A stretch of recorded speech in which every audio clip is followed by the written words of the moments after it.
Il y a des rencontres qui font tout basculer. Bienvenue sur Tipping Point. Nous sommes Lucie et Romain, entrepreneurs convaincus que les entreprises et ses leaders jouent un rôle déterminant dans la construction du monde de demain. Un monde que nous rêvons plus juste, plus inclusif et plus respectueux. Nous dénichons pour vous des leaders inspirants et engagés. Ils ont à cœur de vous parler de leur tipping point, ces moments où tout a basculé pour eux. Peut-être deviendront-ils l'un de vos tipping points ? Bonne écoute.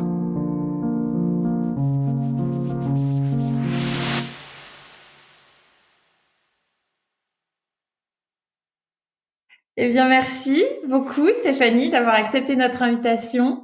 Romain et moi, on est tous les deux vraiment contents de t'avoir sur Tipping Point parce que, bien sûr, tu es une entrepreneur qui crée avec des valeurs fortes, parce que tu es une rôle modèle aussi dans le recrutement digital, une success story de reconversion professionnelle. Et à titre plus personnel, je dois dire que je suis vraiment heureuse que tu aies accepté cette invitation parce que c'est grâce à toi que j'ai connu Romain professionnellement d'abord, il faut le dire. Et puis, bien sûr, après, la vie s'est occupée du reste. Donc, pour nous, tu es un vrai tipping point. Allez, c'est parti. Petite question traditionnelle. Est-ce que tu peux, s'il te plaît, te présenter ? Merci déjà à tous les deux. C'est vrai que je suis très touchée et je trouve ça beau déjà de vous voir. Donc, je suis ravie de partager ce moment avec vous. Pour me présenter, je dirais que je suis une citoyenne du monde, je suis une amoureuse de la vie, une éternelle optimiste, même si, comme tout le monde, parfois, j'ai connu des épreuves, mais j'ai appris beaucoup de choses. Donc, je me définis comme quelqu'un qui a appris la résilience, qui est résiliente. Et surtout, quand je me présente, j'adore dire que j'ai soif de nouvelles expériences. J'adore aller à la découverte des autres. Et avec mon métier, c'est encore plus possible, je dirais.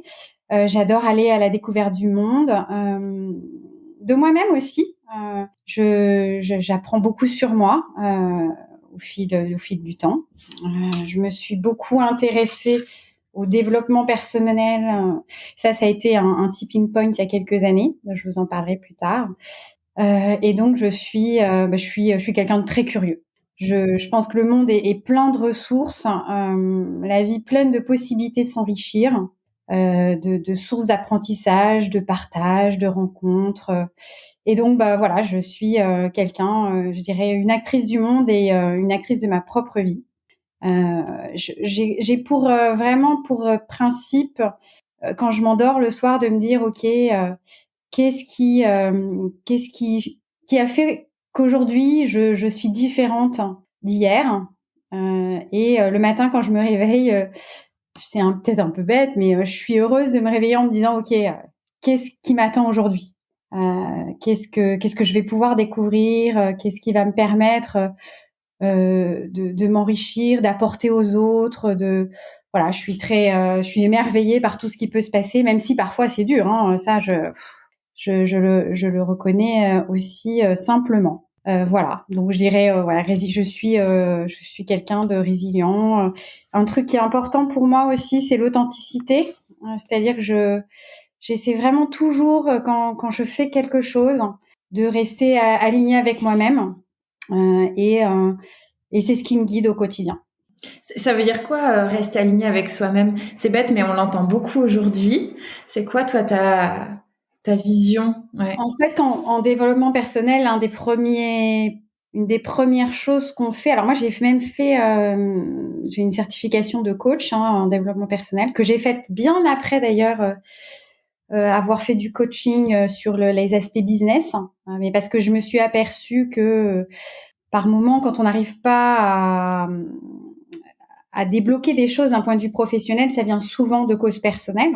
Et donc, quand j'ai fait cette formation de coaching en développement personnel qui, normalement, est faite pour aider les autres, en fait, tu es obligé de travailler sur toi. Et donc, l'alignement, c'est notamment apprendre à se connaître soi-même. Donc, j'ai pas fait de psychothérapie ou de psychanalyse, mais j'imagine que c'est un peu ça. C'est qu'on t'as des coachs qui viennent te chercher sur des sujets. Et souvent, on m'a dit que les sujets qu'il faut traiter, c'est souvent un sujet quand t'es une femme avec sa mère, un sujet avec. Alors moi, j'ai fait avec ma mère. J'avais fait un sujet avec un de mes grands-parents. Et ça peut être un sujet aussi avec une amie, enfin un ami, une autre personne. Des sujets forts et souvent c'est pas le premier qui te vient à l'esprit, évidemment, ce serait trop facile. Bref, tout ça, ça te permet d'apprendre à te connaître, comprendre tes valeurs. Et une fois que tu as vraiment compris tes valeurs, parce qu'on se raconte tous des choses, enfin on croit tous peut-être voilà être quelqu'un, puis en fait on l'est pas, mais c'est pas grave. Mais en tout cas, on se raconte tous des choses. Et quand on est quand même certain de certaines, enfin de choses clés, d'éléments clés, je dirais que les respecter, c'est justement rester aligné avec soi-même. Donc il y a pas des tonnes de choses, mais moi je sais pas, je pense que je suis une vraie gentille. C'est un peu bête, mais ouais, je veux pas du tout le mal des gens. Enfin, je peux être ferme, bien sûr, ça n'empêche pas. Mais je suis une vraie gentille. Je crois vraiment en la bonté humaine, hein, même si, comme je disais tout à l'heure, on se prend des coups par moment. Tant pis. Enfin, je continuerai toujours de me dire qu'il y a quand même plus de bon dans la nature humaine que de mauvais. Alors après, j'essaie de me couper des actus parce que sinon, on ne voit que le mauvais. Mais ouais, il y a du bon. Donc, j'essaie de faire les choses en essayant, enfin, ouais, en étant la plus gentille possible. En tout cas, je veux pas faire les choses en étant égoïste, en ne pensant qu'à moi-même. Ouais, en sachant pertinemment, parce que peut-être que parfois on fait du mal, mais sans le vouloir, en sachant pertinemment que ça va faire du mal aux autres. Ça, c'est pas possible pour moi. J'ai vraiment envie qu'on revienne sur ton parcours, Stéphanie, et comment est-ce que tu rentres sur le marché du travail, parce que on en discutait juste avant en se disant en fait l'éducation, l'école nous forge, nous modèle, et on arrive sur le marché du travail peut-être de façon pas très alignée justement avec qui on est. Mais on y revient juste après. Ce que tu dis là m'amène une autre question importante. Est-ce que on peut en tout cas, comment on peut diriger en étant gentil? Quelle est la place pour les gentils aujourd'hui dans le travail? Tu vois, et comment est-ce que toi tu réussis à leader une entreprise? Tu vois, comment est-ce que tu t'y prends? Est-ce que parfois on peut te renvoyer, tu vois, l'image du trop bon, trop con, du bisounours. Et je te pose cette question-là parce que j'ai aussi, comme toi, cette conviction forte que les gens sont bons et que les gentils ont toute leur place et pour manager et pour être entendu et dans le monde du travail, mais c'est pas forcément la réalité qu'on voit au quotidien. Donc voilà, je voulais juste qu'on revienne sur cette question-là avant de repartir un petit peu plus loin dans le temps. Écoute, déjà, ça dépend ce qu'on entend par réussir. Tu vois, dans l'entrepreneuriat, pour moi, réussir, c'est pas forcément avoir la plus grande entreprise du monde. Alors, c'est bizarre parce que je mets réussir et je définis par ce que ça n'est pas. Mais en tout cas, ce que c'est, pour moi, réussir, c'est dans mon métier aujourd'hui, je vais dire, mon métier d'entrepreneur et plus particulièrement dans le recrutement de talents ayant une expertise dans le numérique, c'est vraiment d'aller chercher, de permettre à une entreprise de se développer, de permettre, en ayant le bon talent, de permettre à une personne de s'épanouir en rejoignant l'entreprise dans laquelle elle va pouvoir continuer de grandir, dans laquelle elle va pouvoir contribuer. Ça, c'est réussir. C'est-à-dire que mon rôle, c'est un impact peut-être un peu comme un ricochet, mais faire se rencontrer des gens, faire que ensuite ils fassent un bout de chemin ensemble. C'est déjà une belle contribution au monde. Alors après, quand c'est en plus d'un point de vue économique, je trouve ça encore plus chouette. Et si c'est parce que moi-même, j'ai pu recruter pour mon entreprise plein de personnes qui vont pouvoir le faire, évidemment, c'est exponentiel. Donc voilà pour ce qu'est pour moi la réussite. Et puis après, c'est que je réussis si je suis heureuse, en fait, si je suis bien, si je suis contente d'aller bosser, si je vois que je peux aider, si je vois que je peux contribuer, voilà. Pour ceux qui ne te connaissent pas, Stéphanie, est-ce que tu peux nous parler un peu d'Edgar People? Nous, on connaît bien, mais... Oui, Edgar People, est un cabinet de recrutement parisien qui recrute des middle et top managers dans le digital.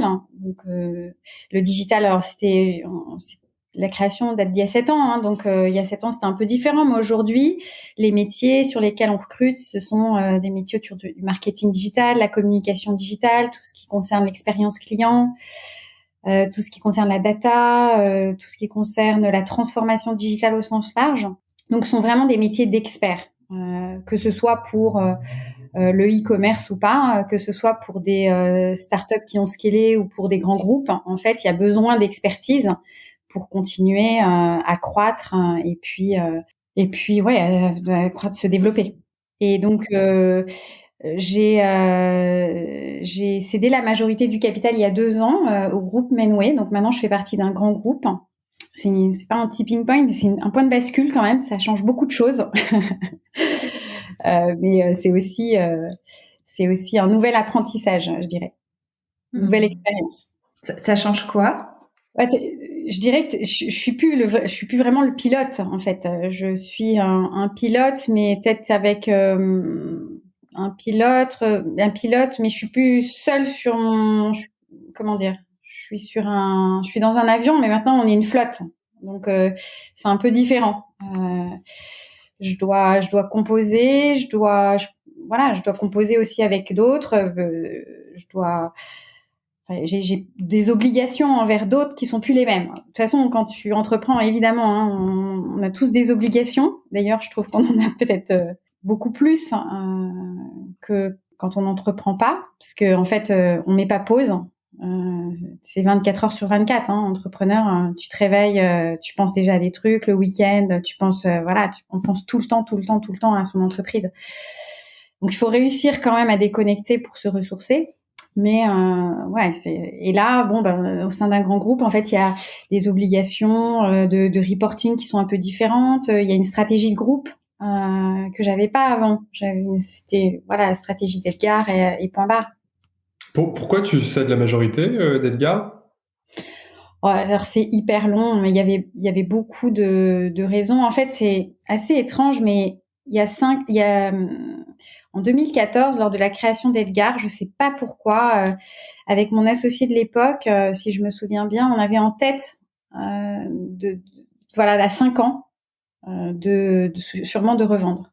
Très tôt, en fait, Edgar, on s'est fait approcher très très tôt par différents acteurs. Au début, on voulait pas, on pensait que c'était pas le bon moment, etc. Et puis, à un moment, ça s'est accéléré. Et puis, c'était un moment où, justement, la situation était quand même compliquée. L'entrepreneuriat, c'est génial quand tout va bien, mais il y a des moments quand c'est compliqué, faut avoir les reins solides. Et j'ai fait des erreurs. J'ai voulu ouvrir une filiale au Portugal. Je sais pas. En fait, quand tout va bien, on se dit que ça va continuer. Puis, j'ai ouvert une filiale au Portugal. Je me suis pourtant fait accompagner, mais en fait, il y avait des paramètres que j'avais pas en tête et ça a pas marché. Donc, ça a quand même mangé beaucoup de cash dans l'entreprise. J'ai fait des erreurs aussi au niveau des plans de rémunération, notamment du plan de variable. Bref, à un moment, je me suis dit, mais tout ce que je vis là, je suis sûre que d'autres ont vécu ces choses-là, et pourquoi est-ce que je devrais en fait repasser par ça, alors que d'autres pourraient sûrement m'aider à me concentrer sur le développement plutôt que sur ces aspects-là qui sont pas forcément les aspects que je trouvais le plus épanouissants. Donc ça plus pas mal de choses ont fait qu'à un moment je me suis dit ok. Et puis après c'est une histoire de rencontre aussi, hein. C'est un moment, tu crois dans un projet, tu te dis c'est intéressant pour toutes les parties. Donc, allez, go. On peut revenir, Stéphanie, à la création de Edgar. Qu'est-ce qui t'a donné envie d'entreprendre? Pourquoi un cabinet de chasse de tête? Pourquoi dans le digital? D'où ça vient? Qu'est-ce qui t'a forgé, toi, en tant qu'entrepreneur? Alors, en fait, l'entrepreneuriat, c'était pas ma première expérience. C'était ce que j'avais déjà créé en 2009. Ma première entreprise, c'était un cabinet de coaching, de business coaching. En fait, pour revenir même encore avant, moi, tout le début de ma carrière, je l'ai faite dans le luxe. D'abord, bon marché. J'ai été chef de rayon, après j'ai été acheteuse, après j'ai rejoint le groupe André, où là j'ai été merchandiser, et puis après je suis partie au Japon, et je suis tombée dans le luxe au Japon. J'ai rejoint la maison Cartier, et j'ai travaillé 5 ans là-bas. Après j'ai été mutée en France, j'ai refait 5 années à d'autres fonctions plutôt marketing. Et après 10 ans, après 2 enfants, à un jour je me suis réveillée, je me suis dit mais c'est génial tout ce que j'ai appris, mais finalement, ce qui m'anime au quotidien, c'est pas tant le produit, parce que le luxe, c'est quand même le produit dont on parle, c'est l'humain. Ce que j'adore, c'est les moments de transmission, de formation avec les équipes, les échanges, même les échanges sur le terrain avec des clients pour comprendre ce qui leur plaît, ce qui leur plaît pas. Bref, ça. Et par hasard, un jour, j'ai rencontré quelqu'un qui était business coach. Alors en 2009, donc il y a 12 ans, le terme de coach était quand même beaucoup moins courant qu'aujourd'hui. Et je me renseigne et je m'aperçois qu'aux États-Unis, notamment, c'est très répandu les business coachs. Alors il y a un rapport aussi au business et à l'argent qui est complètement différent d'ici, mais voilà. Et bref, je me dis mais c'est super intéressant. En plus, c'était un modèle américain, donc je me disais waouh, c'est différent. Enfin, ça me parlait beaucoup. Et bref, je suis partie me former aux États-Unis à Las Vegas avec plein d'étrangers. J'étais la seule Frenchie avec des accents à couper au couteau de partout dans le monde. Et j'ai été formée là-bas et ça a été pour moi une révélation sur plein d'aspects. Et je me suis dit, bon, c'est vraiment ça que je veux faire. Alors, je peux vous partager des trucs que j'ai trouvés géniaux et que j'ai gardés après, et je pense que je m'en souviendrai toute ma vie. Donc, on fait cette formation pendant, je crois, 3 semaines. Il n'y a pas de week-end. Réveil à 5 heures du matin sur un cours de volley-ball. Tous les jours, les règles changent. Tous les jours, les règles changent. Mais pour la partie de volley ? Ouais, pour la partie de volley. L'idée étant de dire, en fait, le monde, enfin, vous allez entreprendre, vous allez accompagner des entrepreneurs, et en fait, il faut surtout pas se dire que quand on se réveille le matin, le monde est le même qu'hier. Le monde n'est pas le même qu'hier. Donc, tous les jours, il faut s'adapter à de nouvelles règles. Et l'idée étant à chaque fois de gagner quand même. Donc, ça veut dire qu'on peut faire des parties en étant 4 contre 4, 5 contre 5, ça c'est simple. Mais après, même les points, la manière de gagner des points peut être différente, le temps de jeu et peut être différent. Enfin, tout change. Et c'est assez déstabilisant, mais au bout d'un moment, en fait, c'est hyper excitant. Et je me suis dit, waouh, ok. Donc, ça commençait comme ça. Donc, 5 heures. Enfin, réveil 5 heures. Je crois qu'on était à 5h30 sur le terrain. La chance, c'est que là-bas, le soleil se lève tôt. Donc c'est cool. Les gens à 7 heures douche, petit-déj, et à 8 heures, on bosse jusqu'à 10h, 10h30 non-stop. Plein de théories, du management, on en parlait, mais pas seulement. Et surtout, beaucoup de travail sur soi. L'idée étant de dire, en fait, tout est possible. Vraiment, tout est possible. Donc, c'est un peu à la Anthony Robbins. J'ai pas marché sur les braises, mais je pense que je suis capable de le faire aujourd'hui. C'est-à-dire que pour moi, plus rien n'était impossible. Je suis rentrée, j'avais jamais fait de commercial de ma vie, mais je montais mon entreprise et je crois que la semaine d'après de mon retour, je faisais du porte-à-porte. J'ai jamais pensé que je serais capable de faire ça. Donc, j'ai fait les commerces de ma ville et j'allais voir, je dis bonjour, est-ce que je peux voir le propriétaire, est-ce que vous êtes le gérant, etc. Et le truc qui est dingue, c'est que mon premier client, je l'ai eu comme ça. En fait, j'ai découvert que il y avait quelqu'un dans ma ville qui possédait plusieurs commerces, qui avait différentes franchises. Et en fait, c'était un vrai entrepreneur. Enfin, c'est hallucinant. Et il avait des problématiques. Il avait besoin de parler avec quelqu'un. Alors, quand je dis parler, c'est pas du tout d'un point de vue psy, parce que le business coaching, c'est très, très pragmatique. Il y a une problématique, par exemple, la gestion du temps. Qu'est-ce que tu mets en place pour mieux gérer ton temps? Enfin, des choses comme ça. Donc, bref, je suis tombée comme ça dans l'entrepreneuriat, le premier entrepreneuriat. J'ai fait ça pendant un peu plus de 3 ans. Et puis, j'ai été confrontée à une première problématique, c'est que j'avais pris une franchise. Et bon, le modèle des franchises est intéressant, mais quand tu veux te développer, ça devient compliqué parce qu'il faut reprendre des franchises. Et donc, moi, je voulais recruter quelqu'un d'autre, mais il fallait que je repaye une franchise. Et je voulais pas repayer une franchise. Donc, j'ai essayé de m'associer avec d'autres business coachs, mais on n'a jamais réussi à s'aligner sur la vision. Et puis, j'avais toujours le sentiment d'un peu... déjà, j'étais la seule femme. Il y avait pas beaucoup de femmes business coach à l'époque. Bon, je pense qu'on n'avait pas la même vision des choses parce que les coachs masculins étaient souvent des coachs qui avaient déjà fait une bonne partie de leur carrière. Et là, c'était plutôt la fin de leur carrière. Alors que moi, non, j'avais encore un long chemin devant moi. Donc, je voyais obligatoirement pas cette entreprise comme eux. Et puis après, j'avais pas non plus le même bagage qu'eux. Eux avaient vécu beaucoup de choses en entreprise, pouvaient accompagner sur des problématiques qui n'étaient pas forcément les mêmes que moi. Donc, on n'a pas réussi. Et il s'est passé pas mal de choses, mais il se trouve que j'ai accompagné plusieurs entrepreneurs. Alors le modèle, c'était soit je les voyais 1 à 2 heures par semaine, soit tous les 15 jours. Et il y en a certains que j'ai accompagnés pendant quasiment 3 ans.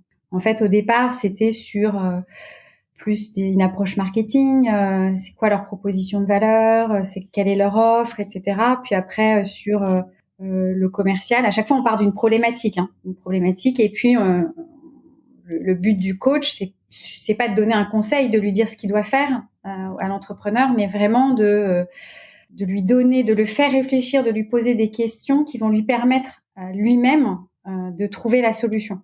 Et donc ensuite, pour lui, c'est facile de déployer parce que il l'a choisi par lui-même et c'est lui qui sait ce qui est bien ou non pour l'entreprise. Après, en tant que coach, il faut pas être complaisant. C'est pas forcément parce que on donne une réponse facile qu'il faut tout de suite dire OK, c'est celle-ci. Il faut vraiment un peu challenger pour être sûr que c'est la bonne solution.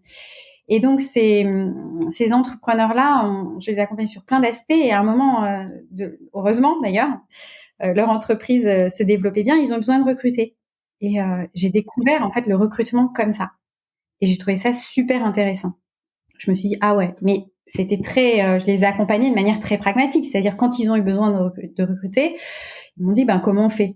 Je dis ok, alors quel profil vous avez besoin de recruter, quelles vont être les missions que va faire cette personne, quelles sont les compétences dont elle a besoin. En fait, quand on est coach, on refait les mêmes, c'est la même gymnastique à chaque fois. Ok, dans quel type d'entreprise vous pouvez trouver une personne qui va faire ça? Quelles sont les valeurs que vous allez chercher, qui sont importantes pour vous? Ouais. Bref, j'ai connu le recrutement comme ça, et il s'est trouvé que c'était un moment. Il s'est trouvé, voilà, je pouvais plus me développer je ne pouvais pas me développer en recrutant des personnes ou en m'associant. J'ai bien vu que ça marchait pas. Je commençais à me dire, oh là, je vais pas faire ça encore pendant 20 ans. Et par hasard, un jour, je me suis dit, tiens, je vais regarder un peu des annonces de recrutement qui existent. Et je sais pas pourquoi, je crois que parfois il y a des choses comme ça. J'ai répondu à 2 annonces. Je comprenais rien, ce qu'il y avait écrit, notamment une. C'était, vous êtes patron de votre business unit, vous avez développé votre chiffre d'affaires, etc. Et je me dis, en fait, c'est ce que je fais aujourd'hui, moi. Donc, j'ai répondu. Et puis, j'ai laissé, le truc courir comme ça. Et puis, j'ai été appelée. Et puis, j'ai découvert le métier de chasse de tête que je ne connaissais pas. Et je me suis dit, c'est quand même intéressant, etc. Mais je pensais pas vraiment le faire. Parce que j'avais quand même mon entreprise, j'avais beaucoup investi dedans. Je m'étais dit non, mais ça m'a fait du bien en fait de voir qu'il y avait d'autres métiers, je sais pas, ça m'a fait du bien, peut-être aussi par ego. Et hasard aussi de la vie, c'était un été, c'était passé juste avant l'été, cette histoire de process de recrutement.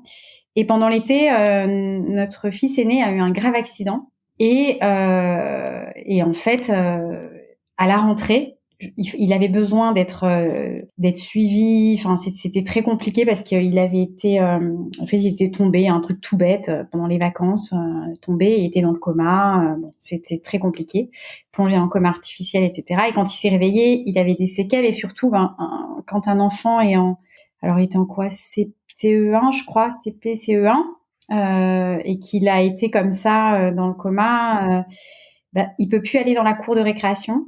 Il peut pas aller à la cantine parce qu'en fait, il faut surtout pas qu'il ait un autre risque de tomber ou d'avoir un choc. Donc, ça voulait dire qu'il fallait aller le chercher au déjeuner, qu'il fallait qu'il reste dans la classe pendant la cour de récréation, etc. Donc, il fallait mettre en place une organisation un peu particulière. Et je me suis dit, ok, comment on va faire?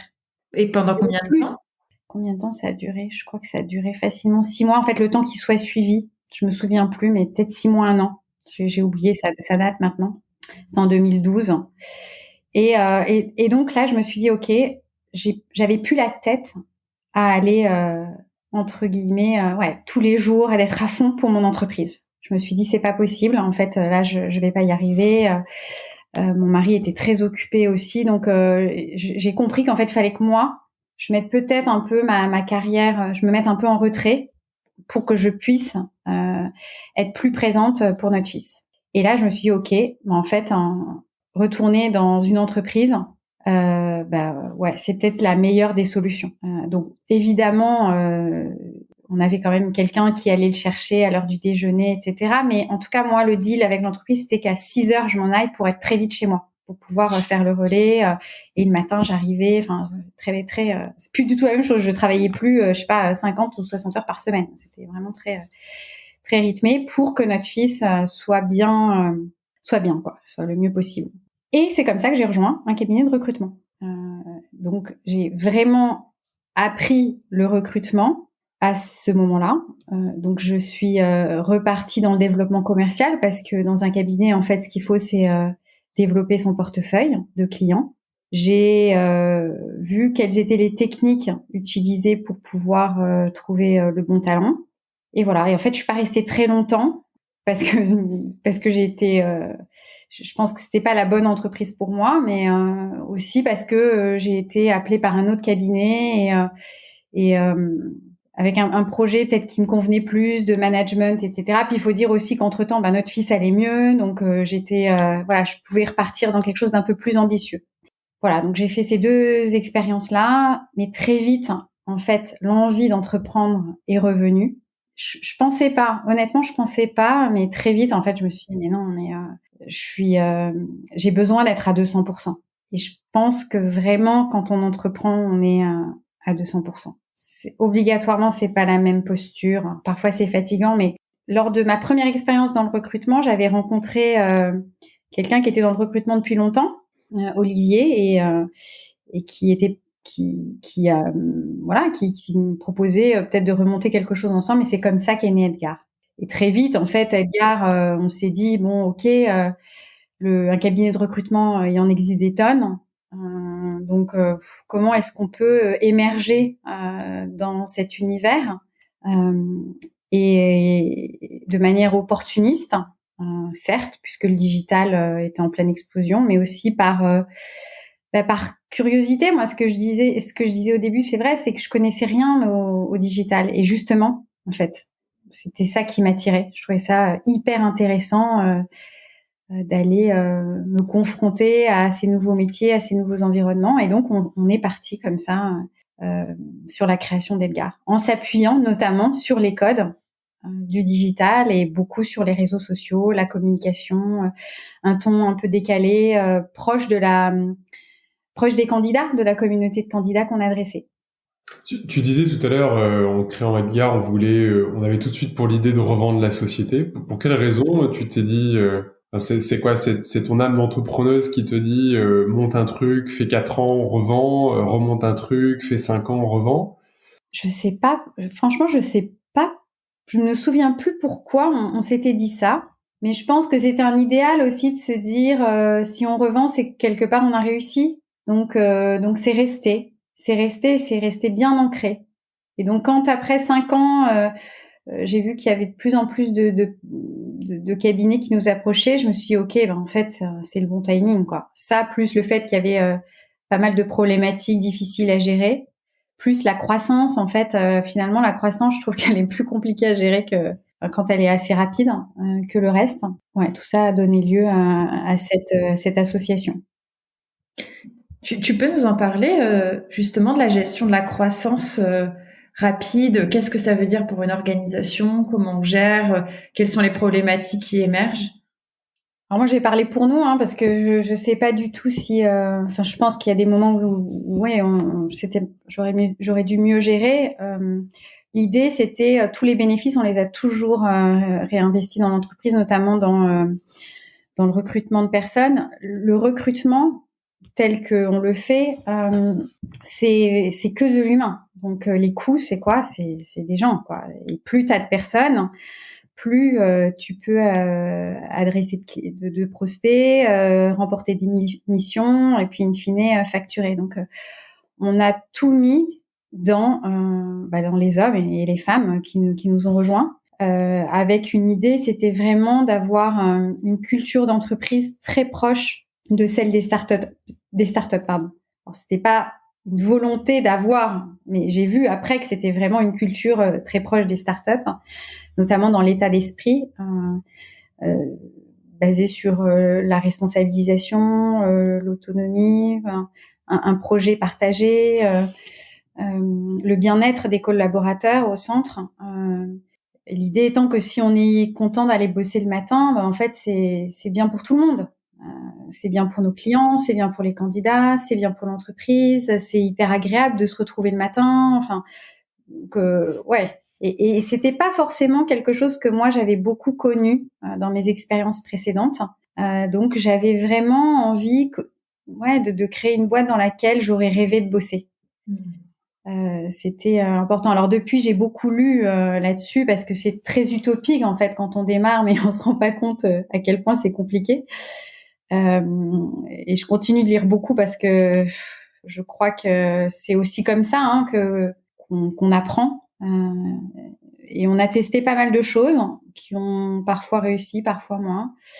Donc au début, c'est plus facile, tu intègres une personne, 2 personnes, 3 personnes, et puis en fait la croissance, tu intègres beaucoup de personnes. Alors bon, tout est limité, nous on est au max, on a été je pense 15 personnes, mais en fait on est allé vite en créant un bureau à Lisbonne. Et ça c'était très compliqué en fait. Gérer un bureau à distance quand on est en plein développement à Paris. Lisbonne, ça semblait être une bonne idée parce que place de la tech, en forte croissance, des salaires moins élevés, de très bonnes compétences, des gens qui parlent bien français, etc. Et finalement, tout le temps des problèmes de vol, donc hyper fatigant en termes de trajet. Un marché sur la tech, certes, mais plus sur des profils de dev, pas du tout les profils que nous on recrutait. Des salaires, c'est tout bête, mais des salaires pas élevés pour tes collaborateurs. Mais ça veut dire que les personnes que tu recrutes, pareil, n'ont pas des salaires très élevés. Donc ça veut dire que toi-même, t'as pas des honoraires très élevés. Et ça, tu vois, ce rapprochement, bizarrement, je sais pas pourquoi on l'avait pas fait. Donc on trouvait ça très intéressant d'avoir des personnes de bon niveau avec des salaires pas très importants, mais on s'est jamais dit que nous-mêmes on facturerait pas des très gros honoraires. Parce que là, l'objectif, c'était de facturer pour des clients portugais. Alors, en fait, il y avait les deux choses. Il y avait une partie qui était la partie sourcing de talent. Donc, les sourceurs, c'était des Français qui faisaient la partie sourcing de Lisbonne. Et puis, la partie développement du marché. Donc, aller développer aussi du business sur la partie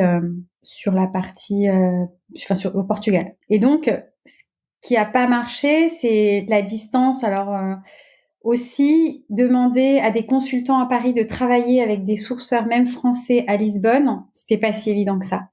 On pensait que ce serait facile et ça n'a pas été si facile que ça.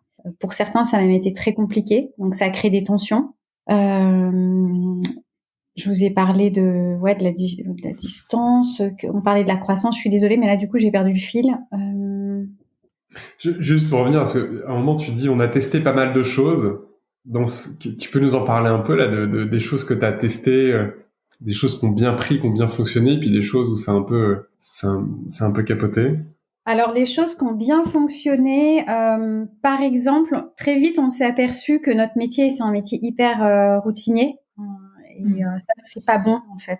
Donc, on a créé en brainstormant, à chaque fois, tout est fait par brainstorming. Hein, et donc, on a proposé on a décidé tous ensemble de mettre en place de créer un nouveau poste qu'on a appelé un poste de project leader.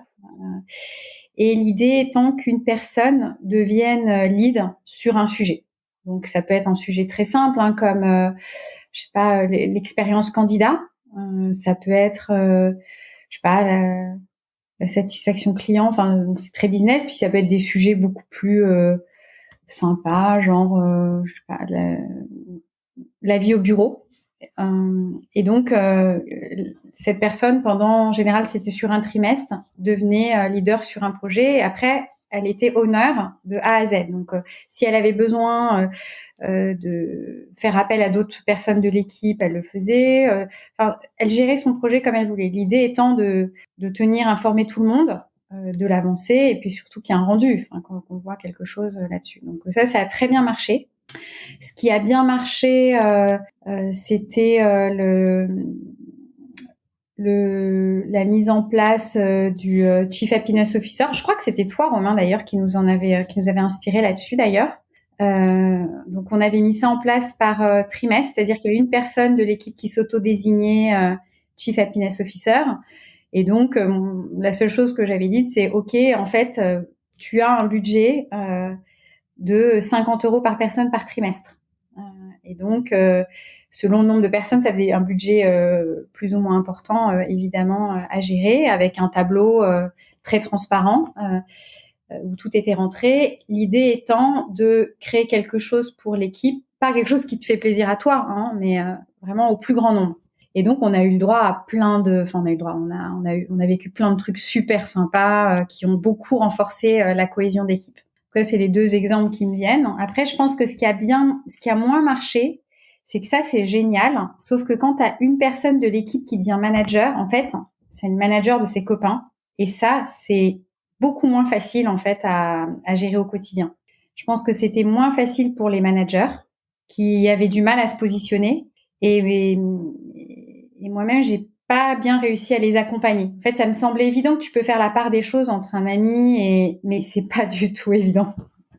Pas du tout évident. Donc, quand tout se passait bien, c'était génial, mais quand il y avait un peu de cadrage ou d'explication à faire, ça l'était moins.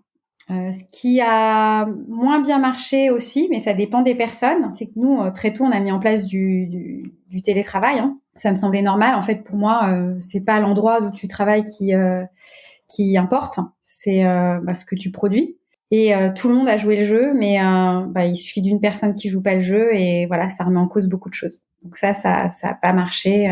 Ça a pas marché et là, on a dû rentrer dans un truc que je trouve idiot, mais c'est là que t'apprends. C'est un peu du flicage. Il faut regarder en fait ce que la personne fait, puis la confronter. Mais bon, c'était pas du tout là-dedans qu'on voulait aller. Donc ça nous a renvoyé à OK, comment on recrute? C'est bizarre quand t'es recruteur, mais oui, les cordonniers parfois aussi peuvent être mal choisis. Et là, on a vraiment axé tous les recrutements à partir de ce moment-là sur les valeurs. Donc, on a travaillé d'abord tous ensemble, on a été accompagnés là-dessus sur les valeurs, bien définir les valeurs. Et dans notre processus de recrutement, le dernier entretien porté sur les valeurs, donc sur la détection des valeurs pour être sûr qu'on était bien aligné sur le respect. Donc c'est pas parce que c'est sympa, qu'il y a beaucoup d'autonomie, qu'il y a pas de règles. Donc ouais, il y a des règles et faut jouer le jeu. Et donc les règles du jeu sont posées, faut jouer le jeu sur la bienveillance aussi, sur la créativité, parce qu'en fait notre métier, on peut se dire qu'il n'a pas changé depuis la nuit des temps, mais si, et il peut continuer de changer. Et pour moi, c'est hyper important en fait que les personnes qui nous rejoignent restent créatives et audacieuses, parce que je pense que, je suis même convaincue que même le meilleur doit continuer d'être challengé. si on ne challenge pas l'existant, en fait, on est voué à mourir. Donc, il faut tout le temps se remettre en question. Parfois, c'est fatigant. Parfois, je sais qu'on m'a dit, mais attends, et ça marche bien, pourquoi, entre guillemets, réinventer la roue? Je dis, mais parce que, en fait, si on le fait pas, il y en a d'autres qui vont le faire derrière nous. Et même nous, c'est quand même stimulant de se dire, même si c'est un tout petit truc qu'on change, mais que ça peut produire des effets hyper importants. Donc voilà, voilà ce qu'on a fait. Oui.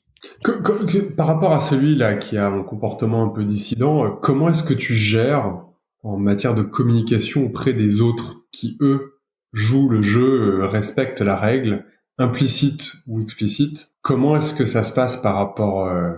comment est-ce que toi, dans ta communication, tu agis pour les autres? J'ai toujours voulu jouer la transparence, donc dire les choses, dire visiblement, voilà, il y a une personne qui ne joue pas le jeu. Alors j'ai compris après, mais trop tard, qu'en fait tout le monde le savait et c'est vrai que ça les énervait, mais comme c'était un copain, personne ne disait rien.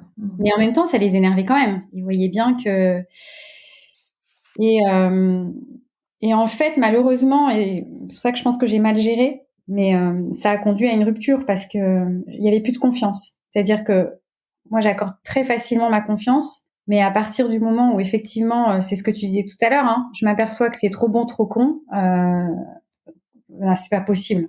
Et donc ça a conduit, oui, on a essayé de faire confiance, mais je pense que cette personne s'est braquée. Moi aussi, je me suis sûrement braquée. J'étais beaucoup plus vigilante, beaucoup plus sur son dos. Et bon, à un moment, en fait, de toute manière, finalement, ça va pas. C'est-à-dire que je pense, t'as beau essayer, faut pas, ça peut pas marcher. Donc voilà. Et sur la définition des valeurs, Stéphanie, tu te rappelles du process que vous avez mis en place avec la personne qui vous a accompagné? Tu peux nous le raconter rapidement parce que surtout en ce moment, il y a beaucoup d'entreprises qui cherchent aussi à reposer leurs valeurs. C'est quelque chose qu'on sait extrêmement important justement après pour pouvoir aussi s'aligner vis-à-vis des valeurs dans notre recrutement, dans notre processus de gestion des conflits, dans notre développement.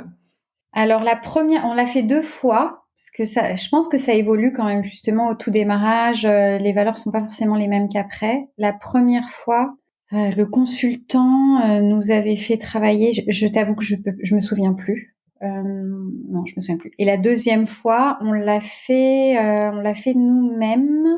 Est-ce qu'on l'a fait nous? Il me semble qu'on l'a fait nous-mêmes. En fait, on l'avait fait avec des post-it. L'idée étant que chacun mette sur des post-it les valeurs qu'il voyait vivre au sein de l'entreprise. Puis après, on les avait collées et on avait vu qu'il y en avait certaines qui revenaient beaucoup. Donc, on avait voté en fait sur 5 valeurs, 5 valeurs clés. Et ensuite, on a travaillé sur la définition de ces valeurs. Sur qu'est-ce que ça voulait dire, comment on fait vivre cette valeur, comment on sait que c'est pas une valeur, enfin qu'elle est pas respectée, etc. Et on les avait, on en avait tous bien conscience. Après sur la régulation des conflits, je dirais qu'on a fait d'autres choses. Alors moi je fais partie du CJD qui est un super laboratoire aussi et un super apport en termes de retour d'expérience, de choses qui ont été testées au sein d'autres entreprises. Et par exemple, on a formé toute l'équipe, on s'est tous formés sur la communication non violente. On a aussi travaillé sur justement les règles d'une bonne communication entre nous. Ça veut dire quoi bien communiquer parce que ça peut arriver un jour que tout le monde s'entend bien, mais un jour t'arrives, t'es un peu moins bien, t'as un peu moins bien dormi, et puis il y a un truc qui part, et puis là ça part mal, et pour moi c'est pas moi c'est quelque chose qui est très dur pour moi en fait d'entendre des mots comme ça. Donc on a travaillé là-dessus, et notamment en se disant que si c'était clair pour nous, en fait, quelqu'un qui arrivait très vite comprendrait de manière implicite le mode de fonctionnement. Je sais pas si, c'est-à-dire quand des règles ont été définies par un groupe, par une entreprise, un nouvel entrant, en général, ce qu'il fait, c'est qu'il observe et il voit ce qu'il est possible ou pas de faire. S'il voit que quand il y a une mésentente ou quand il y a, je sais pas, des désaccords entre les personnes, elles se parlent d'une certaine manière, elles réussissent à réguler d'une certaine manière, ben, il va pas aller à l'encontre parce que la personne veut s'intégrer, donc elle se fait. Et si elle s'y fait pas, en fait, elle sort tout de suite d'elle-même. Elle se dit, ok, cette entreprise est pas bonne pour moi. Donc c'est un peu comme ça qu'on avait travaillé sur la régulation des conflits. Tu nous parlais tout à l'heure du métier de chasseur de tête en disant on croit que on fait le même métier depuis des dizaines d'années. Est-ce que tu peux nous raconter un peu comment il évolue et aujourd'hui, tu vois, quelles sont un peu les grandes tendances? En tout cas, moi je crois que c'est aussi un métier qui évolue et que c'est pas un métier qui n'a pas bougé depuis 10 ans. Alors bon, je peux pas parler pour. Enfin, moi, j'y suis depuis 2000, du coup maintenant 2012. Ouais, ça fait quand même 10 ans. Bon, avant, je sais pas, mais je vois bien en 10 ans aussi comment ça a évolué. Après, je parle aussi des fonctions ou de la population que nous on touche, qui est sûrement différente de fonctions plus traditionnelles. Donc le tutoiement est facilement de rigueur, même si on se connaît pas. Après, bon, il y a plusieurs approches là-dessus. Moi, dans l'équipe, voilà, ils tutoient facilement. Moi, je suis quand même moins d'accord, mais chacun peut faire comme il veut. Je trouve que quand on se connaît pas, on se voit, on reste, voilà, on a le tu et le vous, donc voilà. Mais c'est facile d'approcher les gens. Il y a les réseaux sociaux déjà qui ont énormément changé de choses, donc c'est beaucoup plus facile d'approcher. Il y a la manière, l'accroche. Comment tu réussis à émerger les talents sont sursollicités. Donc comment est-ce que on va te répondre à toi plutôt qu'à quelqu'un d'autre? Donc il faut avoir une approche très personnalisée des candidats qui détestent avoir le sentiment qu'on leur envoyait un email comme à 50 autres copains ou 50 autres collègues. Et puis après, il faut être pareil, il faut être très, enfin, je pense respecter ses engagements. Donc nous, notre engagement, c'est qu'à partir du moment où un candidat entre dans un process, sous 8 jours à chaque fois, entre chaque étape, sous 8 jours au maximum, on lui fait un retour. C'est important. Et donc, quel qu'il soit, on lui fait un retour. Les candidats ont horreur d'être approchés, puis finalement, qu'on leur dise rien. Donc, il faut faire ça. Puis, il faut essayer d'être très, très proche de ses clients. Il faut s'adapter au fait qu'eux-mêmes sont très sollicités. Donc, moi, je fonctionne beaucoup par WhatsApp avec mes clients. S'adapter aux candidats. Ouais, c'est ça. Donc, il faut s'adapter aux candidats qui sont sursollicités en faisant des messages d'approche personnalisés, que ce soit via LinkedIn ou quand on leur laisse un message ou qu'on leur envoie un SMS. Il faut s'adapter aussi à nos clients qui, eux aussi, reçoivent des tonnes d'emails. Donc, quand on a besoin d'échanger avec eux, il faut trouver les meilleurs moyens, la meilleure façon d'interagir avec eux. Et puis, il faut être créatif, il faut bien réfléchir au type de profil qu'on peut contacter. Je crois que tout est dans la communication, en fait. Ça a changé, c'est sûrement moins formel, plus rapide, mais comme le monde, plus fun. Aussi, on n'est plus dans un mode que j'imagine, c'est peut-être une mauvaise croyance, mais où le chasseur était tout puissant. En fait, aujourd'hui, c'est plutôt le candidat qui est tout puissant. Donc, il faut vraiment lui montrer un véritable intérêt et lui apporter aussi quelque chose. Un entretien, c'est aussi, moi, je dis toujours, quand un candidat prend le temps d'échanger avec nous, il faut qu'il reparte avec quelque chose aussi. Donc, lui faire un feedback à chaud, lui donner un conseil. Il faut qu'il y trouve aussi son compte. C'est vrai que moi, ça m'avait impressionné dans le bon sens du terme, puisque je pense que parmi tous les messages que je recevais quand j'étais consultante encore à Korn Ferry, tu es le seul auquel j'avais répondu positivement et la seule que j'avais rencontrée. Donc déjà, le message, il était intéressant. Et je crois que je m'en étais même inspirée de la petite phrase d'accroche pour mes autres messages plus tard. Mais d'avoir ce feedback à chaud quand on s'était rencontrés, j'avais trouvé ça vraiment appréciable. Et je crois, tu as raison, le rapport de force, et surtout dans la tech, surtout dans le digital, le rapport de force, il a complètement changé. Aujourd'hui, c'est le candidat qui a le pouvoir, entre guillemets.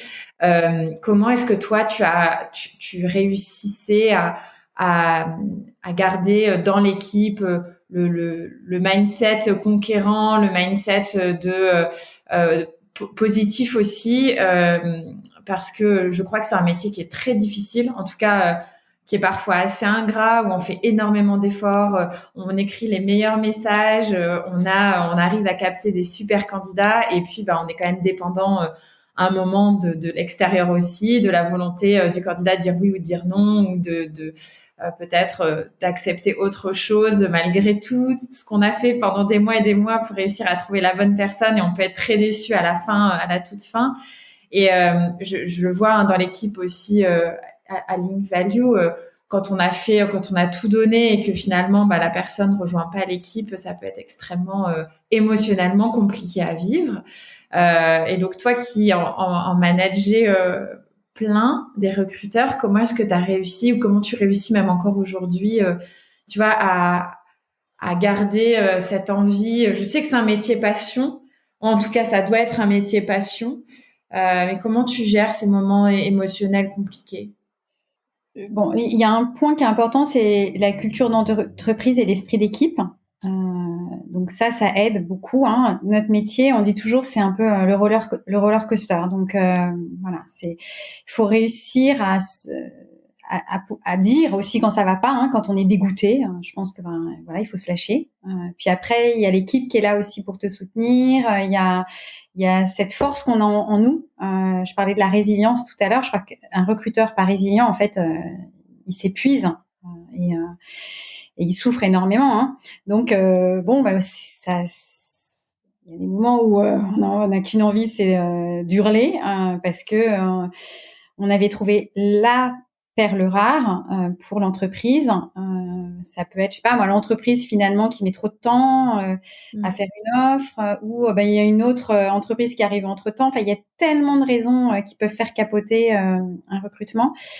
Donc il faut pouvoir le dire, puis après il faut pouvoir rebondir. Donc nous, ce qu'on essayait, c'était vraiment d'écouter. On écoute beaucoup sur ces moments-là, pas faciles. Puis après, de redonner de l'énergie, soit via l'équipe, soit via le manager, pour repartir tout de suite en chasse.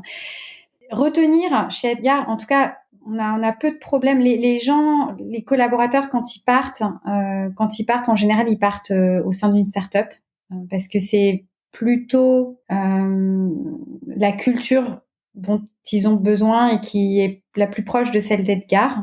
Dans mon souvenir, je connais personne. Personne n'est parti. Personne n'est parti dans un autre cabinet de recrutement.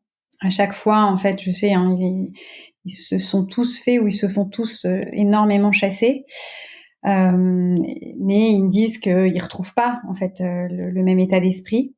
Ou alors après, ils montent leur propre cabinet, souvent de manière indépendante. Tu leur transmets cette envie d'entreprendre. Je sais pas si je dirais comme ça, mais en tout cas, oui, je vois qu'ils volent de leurs propres ailes, et c'est cool. Je trouve ça super.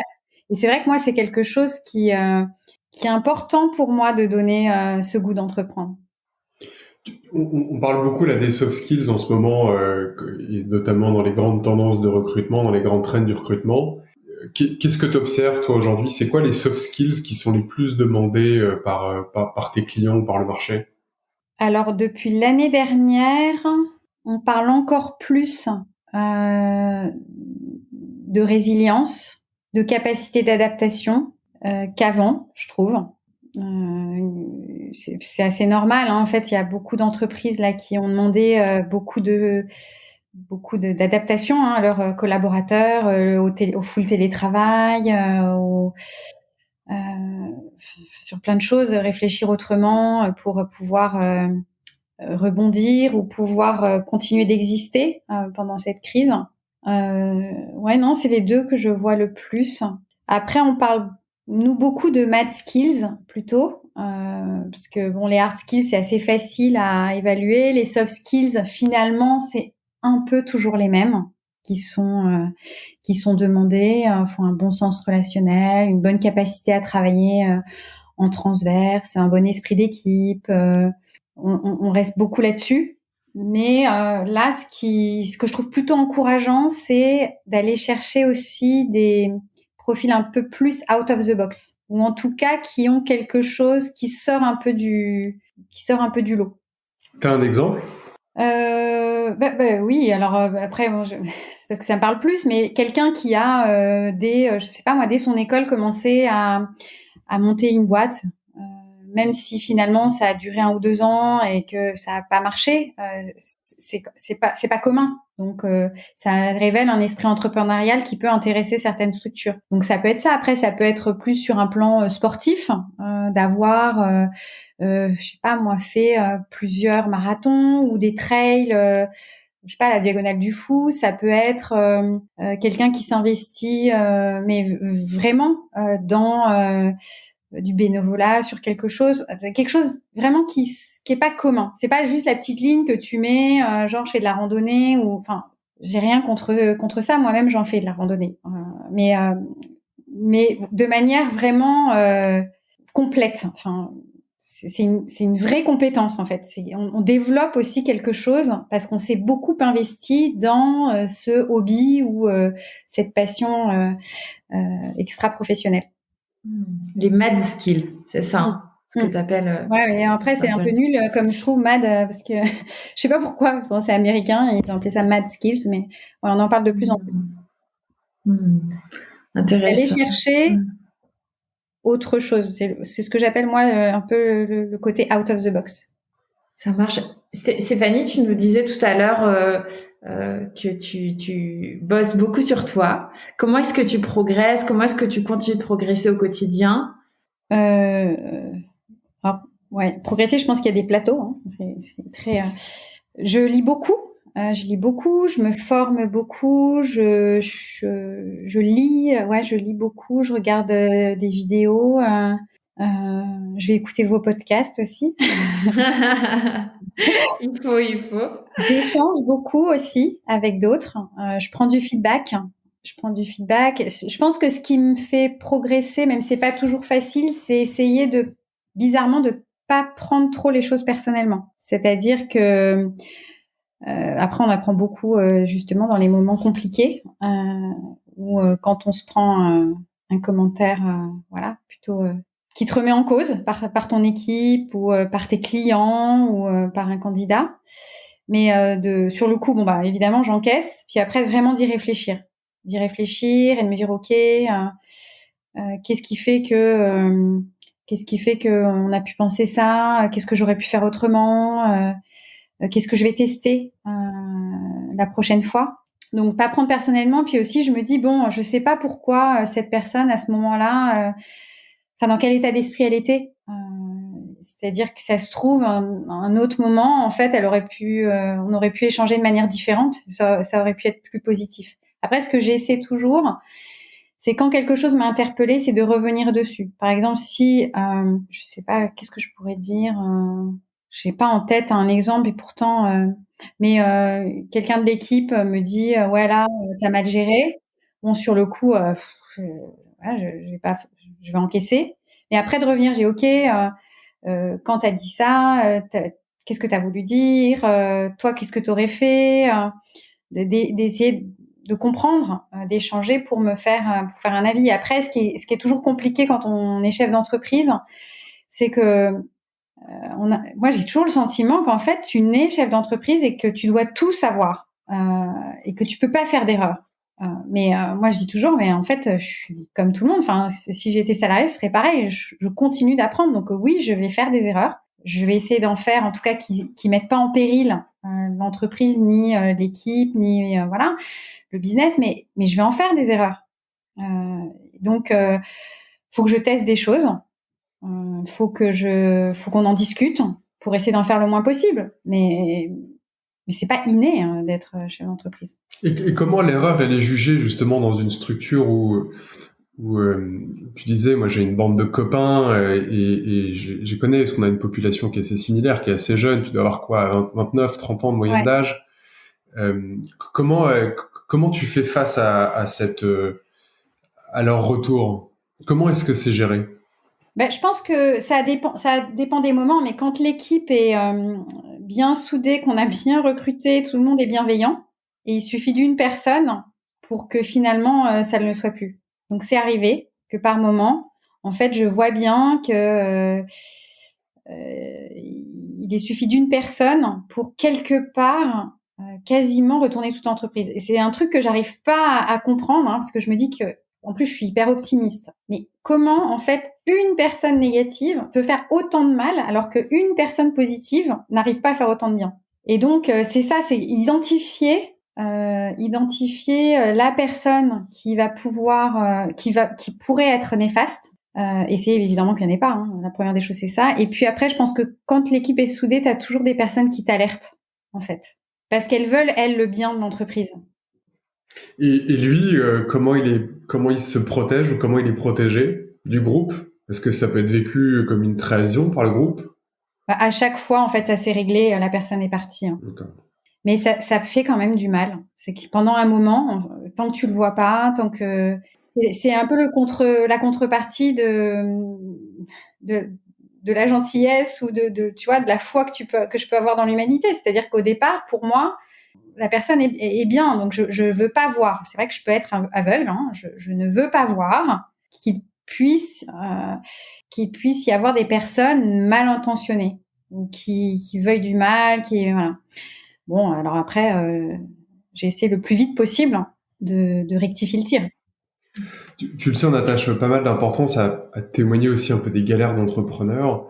Est-ce que tu as eu des rollbacks, toi, à gérer? Est-ce que tu as eu des retours arrière à faire? Pourquoi je te dis ça? C'est parce il y a pas très longtemps, je suis j'écoute une room dans Clubhouse où j'entends une personne, d'une DRH d'une grande startup qui a levé des fonds, etc. Et qui nous explique que ils mettent en place plein de choses pour leurs collaborateurs. Ils ont des tickets resto à 50 balles. Je suis caricatural, mais c'est tout est open bar, tout est magnifique, tout est beau, etc. Et il y a une personne qui est qui est dans l'audience euh, pose la question, ok, mais ça va bien quand tout va, mais si demain vous avez plus un rond, si demain vous avez plus de cash, si demain vous êtes en décroissance, comment vous allez gérer comment est-ce que vous allez gérer ça? C'est quoi la procédure de retour arrière?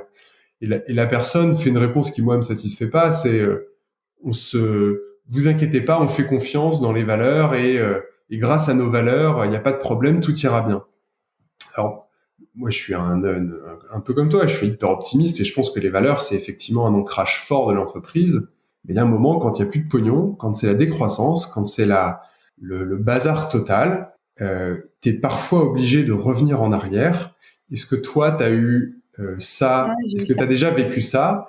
Et, et nous aussi, on a eu ces galères-là et je sais à quel point c'est compliqué. Mais toi, comment est-ce que tu fais pour gérer cette situation? Comment est-ce que tu as fait pour gérer cette situation? Alors nous, ce qui s'est passé, c'est que enfin, ce qui se passe dans le recrutement, c'est que l'équipe, tout le monde a un fixe et puis après tu as un variable en fonction des placements que tu fais. Donc ça veut dire qu'un candidat est recruté par une entreprise. Et au démarrage, au lancement d'Edgar, pour pouvoir attirer des candidats, sachant qu'on n'était pas connus, sachant qu'on n'était pas connu, qu'on n'avait pas de portefeuille client, etc. Bon, bah, pour attirer des candidats, on avait mis en place un variable très attractif. Ça nous a permis effectivement d'attirer des super talents. Mais quand je parlais de gérer la croissance, il y a aussi ça, c'est qu'il y a un moment, en fait, on avait beaucoup recruté pour l'équipe. Nos consultants je pense que c'était très confortable pour eux. Ils avaient des super variables, je pense quasiment les meilleurs du marché. Donc ils restaient là. Et nous, on avait investi dans la filiale au Portugal, etc. Et on commençait à manquer de cash. Et on s'est aperçu que finalement on était hors marché. Donc il fallait rectifier le tir. Et là, la fausse bonne idée, ça a été de dire OK, voilà ce qui se passe. Moi, j'essaie toujours aussi j'essaie.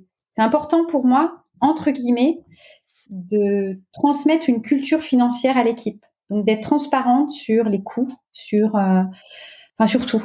Je pense que c'est important pour impliquer les collaborateurs. Et donc là, de dire, voilà, on a un problème de cash. Enfin, c'est mathématique. Vous dites à chaque fois qu'il faut qu'on recrute plus, etc. OK. Mais là, en fait, notre politique salariale, elle fonctionne pas. Donc, qu'est-ce que vous pensez de faire un groupe projet pour travailler sur le variable? Donc, il y a plusieurs personnes qui se sont proposées là-dessus. Honnêtement, j'avais pas forcément d'idée de ce qu'il fallait faire. J'attendais beaucoup du groupe de travail. Et finalement, le groupe a fait une proposition, mais je pense que ça leur allait à moitié, sauf qu'ils l'ont pas dit. Le groupe l'a pas dit. Je pense qu'ils attendaient de moi. En fait, je pense qu'in fine, ils n'ont pas compris pourquoi c'est eux qui travaillaient là-dessus et pourquoi je faisais pas la proposition. Ça leur a semblé un peu étrange. Et donc, une fois que la proposition, le plan de variable a été mis en place, beaucoup de choses ont changé. D'ailleurs, il y a quasiment la moitié de l'équipe qui est partie à ce moment-là. Donc, j'ai pris le plan tel qu'il était fait parce que je le trouvais pertinent. Je pense que j'ai dû faire une modif, mais je suis pas certaine. Je me souviens plus, honnêtement. J'ai pas trop de mémoire sur ce genre de choses. Et ça a quand même beaucoup perturbé l'équipe. Donc, je pense que quelque part, j'étais contre les valeurs. J'ai été un peu à reculons aussi sur les valeurs. C'est-à-dire que quand tu mets en place quelque chose, je sais pas quelle valeur a été touchée, mais tu mets en place quelque chose et que tu reviens dessus, notamment dans ce cadre-là, sur le plan de variable, ça contribuait au bien-être des collaborateurs. Ça a cassé quelque chose. Donc, si c'était à refaire, alors oui, il y a une chose que j'avais voulu faire, c'est que je me suis dit, OK, donc c'est tous les nouveaux entrants qui vont passer sur le nouveau plan de variable. Mais en fait, ça crée une disparité au sein de l'équipe qui est pas juste. Alors, en discutant avec certains de l'équipe, je disais, mais oui, mais eux, ils sont arrivés plus tard, donc c'est plus facile. Maintenant, on est connus. Maintenant, c'est plus facile de faire du business. Donc, quelque part, dernier arrivé. Mais c'était pas non plus très bon.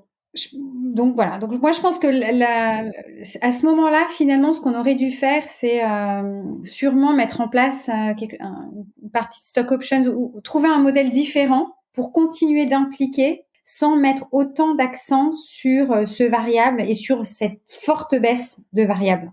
En fait, ça a été trop important. Oui, surtout s'il y avait une baisse. Ouais. Mais tu sais, même sans qu'il y ait de baisse, parce que nous, on a aussi pas mal revu la politique salariale et notamment l'aspect variable il y a 3 ans et demi, 4 ans maintenant à Link Value. Et il n'y avait pas ça entraînait pas nécessairement une baisse de rémunération, mais c'est un modèle qui était différent. Ça a mis, je sais pas ce que t'en penses, Romain, mais au moins 2 ans et demi, et il y a eu du turnover aussi dans l'équipe pour que ça se stabilise et pour que le modèle soit bien compris, que ça fonctionne. Enfin, c'est vraiment un sujet, je crois, encore plus que les autres qui demandent. Alors nous aussi, on avait fait quelque chose d'assez participatif malgré tout, mais qui demande énormément d'explications et énormément de travail sur l'équipe et qu'est-ce que ça veut dire en termes de collaboration globale pour réussir à atteindre les objectifs, pour avoir notre variable, etc. Au-delà juste de la réflexion sur la partie rémunération. Ouais, c'est peut-être que là-dessus que j'aurais dû mettre plus l'accent. Ouais. J'ai peut-être pas assez mis l'accent sur l'équipe. Après, notre job, c'est très individuel. Hein. Ouais. Ça reste encore aujourd'hui des métiers très solitaires. Alors, moi, je fais toujours tout pour que ça ne le reste pas. Donc, j'ai mis en place ce qu'on appelle les booster time. L'idée étant quand quelqu'un a une difficulté sur un recrutement ou se pressent une difficulté, faut pas attendre d'être mal pour lever la main, mais dire OK, moi là, il y a un truc, j'y arrive pas, donc qui peut m'aider pendant 1 heure. Et donc là, plusieurs personnes disent OK, et donc on va travailler. Moi aussi, je le fais, pour une personne de l'équipe, pour l'aider. Et ça, sans contrepartie. C'est juste parce qu'on se dit on est plusieurs cerveaux, qu'on réfléchit différemment, donc on peut aider l'autre à peut-être aller plus vite ou à débloquer une situation. Donc, ça crée un esprit d'entraide aussi sympa. Puis nous, ça nous sort aussi des missions qu'on peut avoir. Et finalement, quasiment tout le monde y participe. Alors, on a eu le cas aussi d'une personne qui, bizarrement, elle, ne veut jamais y participer. Alors, elle est toujours là pour demander de l'aide, mais en revanche, jamais pour apporter de l'aide aux autres. Bon, bah, c'est pareil. En fait, ces personnes, au fur et à mesure, se font exclure, ou elles s'excluent toutes seules. Mais on essaie de mettre du collectif dans un métier qui, effectivement, est très, très individuel. Moi, je voulais juste revenir là sur tes lectures, parce que tu nous disais lire beaucoup, regarder pas mal de vidéos, beaucoup d'échanges, etc. Est-ce que tu as un bouquin que tu conseillerais à nos auditeurs? Alors, quand je lis, c'est pas que sur l'entrepreneuriat, parce qu'en fait, je m'inspire de plein de choses différentes. D'ailleurs, le dernier bouquin que j'ai lu, sans du tout vouloir faire de politique, mais que j'ai trouvé hyper intéressant, c'est quoi, Impression et ligne claire, là, de Édouard Philippe et Gilles Boyer, pour moi, c'est un bouquin de management aussi, de voir au niveau du gouvernement comment les rouages, etc. Et en plus, d'un point de vue politique. Donc, ce livre, j'ai trouvé hyper intéressant. C'est le dernier livre que j'ai lu. Et sinon, alors des livres qui... Bon, moi, j'aime beaucoup L'entreprise du bonheur, ça c'est sûr. Après, j'en ai un autre, différent, Kilomètre zéro, qui, en termes de coaching, de développement personnel, je trouve hyper intéressant. Et pour le reste, non, je peux pas dire, je suis très mauvaise pour retenir les titres. Mais les trois qui me viennent à l'esprit, ce sont ces trois-là. Oh, génial. J'avais encore une dernière petite question sur ton équilibre, parce que quand on est, alors maintenant tes enfants sont un peu plus grands, mais femme, maman, entrepreneur, membre du CJD, en train de faire plein de formations, comment est-ce que toi tu gères cet équilibre-là, tous tes différents métiers, toutes tes différentes activités? Alors, de manière très égoïste, je pense à moi d'abord. C'est-à-dire que si moi, je n'ai pas mon temps pour aller courir, pour faire du sport, pour partir en week-end quand c'était possible avec mes copines ou de temps en temps juste avec mon mari, enfin, si je ne pense pas d'abord à moi, en fait, je n'arrive pas à trouver cet équilibre. Si je suis moi équilibrée, en fait, j'arrive à tout bien gérer. Dès que je sens qu'il y a un déséquilibre, c'est parce que je n'ai pas suffisamment fait attention à moi. C'est quoi ta définition du leader, Stéphanie? C'est quelqu'un qui montre le chemin, soit sur un aspect particulier, soit sur tout, et qui, en montrant ce chemin, inspire et arrive à embarquer les gens. Alors après, il y a plein de manières de l'idée. Il y a des gens qui sont... Staline était un leader. Steve Jobs est une autre sorte de leader. Gandhi, enfin, il y a plein de manières d'être leader. L'avantage, c'est que chacun peut y trouver son compte. Mais pour moi, le leader, quand même, c'est pour le bien de quelque chose. En tout cas, pour faire le bien, soit juste pour son entreprise, mais quand même, c'est un peu limité, mais il a une vision positive. Il a envie de résoudre une problématique, il a envie de contribuer à quelque chose. Ouais, j'en ai déjà parlé une ou deux fois ici, mais il y a un film que j'aime beaucoup qui s'appelle Un monde meilleur.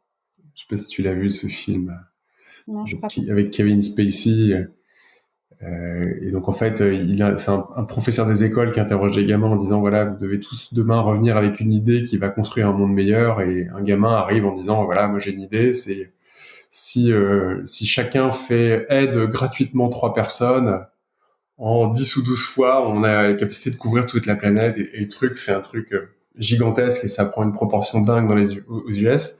Toi, c'est quoi ton idée pour un monde meilleur? Mon idée, c'est sûrement quelque chose autour de ce qui est de positif, soit plus sourire, plus remercier, plus de gratitude. C'est obligatoirement un truc positif, je crois. Et puis, vu ce que je vous disais tout à l'heure,